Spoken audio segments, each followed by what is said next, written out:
Me gustaría que charláramos sobre eso.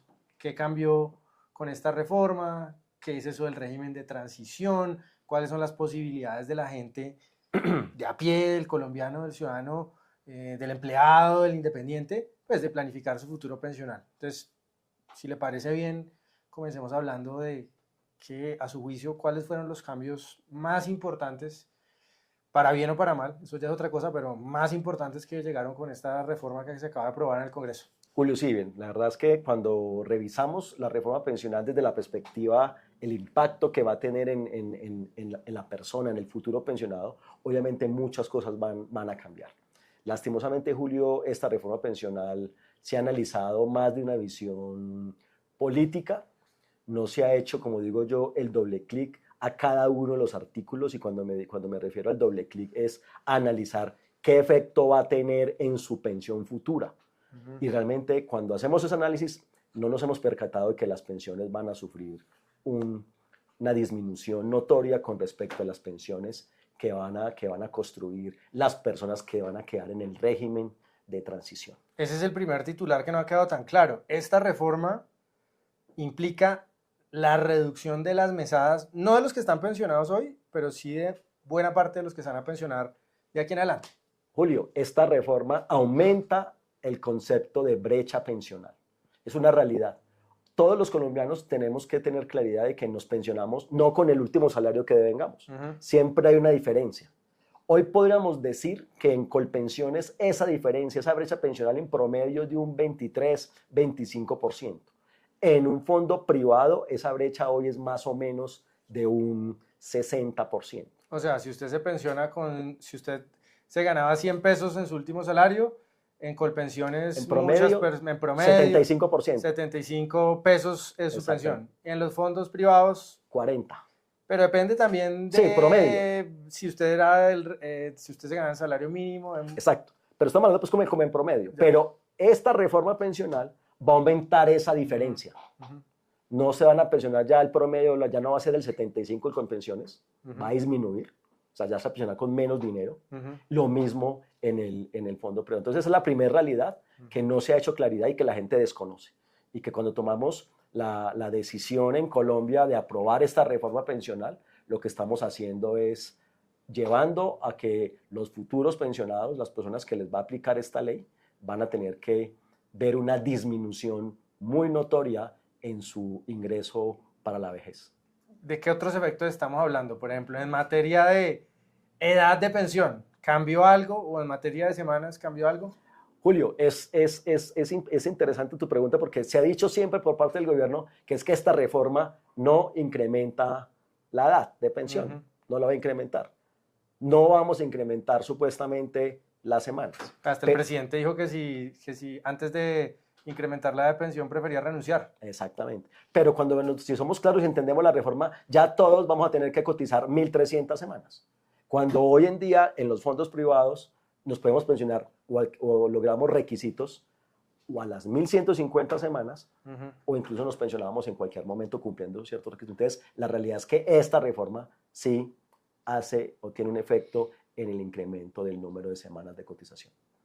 Vamos a poner ya más concretamente, obviamente todos los casos son distintos y hay muchos factores en juego, pero simplificándolo mucho, una persona que se gana 10 millones de pesos y que se está pensionando, estamos hablando de una persona del futuro, ya no se va a pensionar con 70 pesos, si se ganaba 10 millones, ya no con 7 millones, sino ¿con cuánto? Con 4. Con 4. Con 4. O sea, casi la mitad. Exactamente.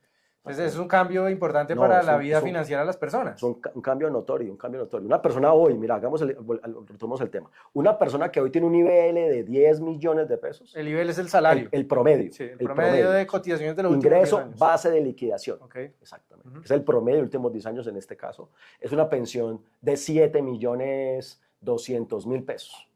Teniendo en cuenta incluso algunas semanas adicionales a las 1.300. Esa misma persona, con esta reforma pensional, la pensión en el mejor escenario le va a quedar en 3.94 millones de pesos. Esa es la realidad. Bueno, eso es lo que llamamos las pensiones jugosas de gente que tiene salarios que en Colombia son relativamente altos. Muy pocos. Pero vamos al otro extremo. Ya sabemos que claramente las personas de salarios altos de hecho, pues esta reforma se dijo que era para eso, van a verse afectados y la pensión se les puede reducir a la mitad o incluso menos de la mitad. Pero los trabajadores de salario mínimo, entonces, ¿ellos se ven beneficiados o...? En la persona de salario mínimo, Julio, no tiene ningún efecto con la reforma porque su pensión igual va a ser el mínimo. Una persona que se gana entre 1 y 1.7 salarios mínimos, la pensión es el mismo mínimo. O sea que ahí no va a haber ningún cambio. Pero con esta reforma, una persona que tiene un ingreso de 5 salarios mínimos, hoy su pensión en el mejor escenario va a ser de 2 millones, 2.4 millones de pesos. Bueno, pero si se gana el mínimo y estaba en un fondo de pensiones privado y no alcanzaba a pensionarse, le hacían una devolución de saldos. Si se ganaba el mínimo y no alcanzaba a cumplir requisitos pensionales y tenía una fidelidad en el sistema de más de 1.150 semanas cotizadas, le aplicaban un beneficio, se llama el Fondo de Garantía de Pensión Mínima. De ese capital, el gobierno le destinaba un dinero para que le alcanzara para garantizar una pensión de salario mínimo. Hoy ese fondo, que desaparece con la reforma pensional, tiene un valor de 40.5 billones de pesos. Ese será uno de los grandes beneficios que tenía o que tiene el sistema privado de pensiones. Y yéndonos todavía más hacia el lado de los vulnerables, digamos, sabemos que en Colombia la mayor parte de los afiliados al sistema pensional no alcanzan requisitos de pensión. Así es. ¿Qué cambia en la reforma para aquellos que son la mayoría, que son trabajadores que no llegan ni a 1.150, ni a 1.300, ni a 1.000, sino que se quedan por allá con 400, 500 semanas? No, pues Julio, mira, la realidad es que en Colombia los mismos estudios del Ministerio de Hacienda determinan que el promedio de semanas cotizadas en Colombia son 745 semanas.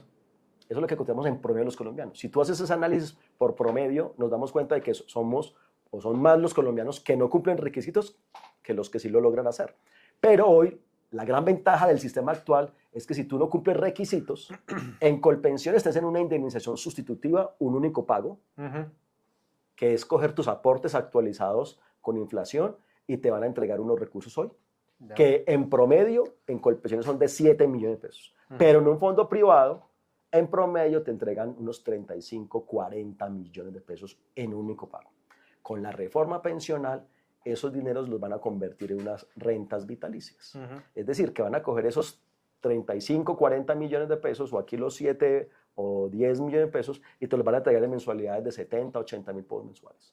Eso es un tema que realmente va a afectar notoriamente esa calidad de vida futura de ese colombiano que no alcanzó a cumplir requisitos, porque realmente tú con 35, 40 millones de pesos puedes tomar alguna decisión que te permita impactar tu calidad de vida futura o mejorar un ingreso. Usted que conoce muchos casos, me contaban estos días de personas que recibían esa devolución de saldos, ese cheque único que le entregaba pues el fondo, y no como decía Petro, como decía la ministra, que se iban a comprar aguardiente o a comprar un televisor con su cheque, sino que invertían en activos productivos. ¿Cómo qué casos conoce usted? Mira, hay un caso que tengo muy reciente de un cliente que me contrató para revisar cuál iba a ser la devolución, la indemnización sustitutiva de su empleada doméstica, porque él quería como acompañarla en ese proceso y por lo menos mirar qué podía hacer. Esa persona, hicimos el trámite, hicimos el cálculo de su indemnización sustitutiva, que realmente pues, no fue una suma grande, importante, pero él la orientó y la acompañó porque la decisión que ella quería era montar un salón de belleza en su barrio. Hoy en día, la ex empleada doméstica de mi cliente hoy tiene su propio negocio en su casa y hoy atiende a sus vecinas, a sus personas del sector, y eso le genera hoy un ingreso que te garantizo que es superior a 70 mil pesos mensuales.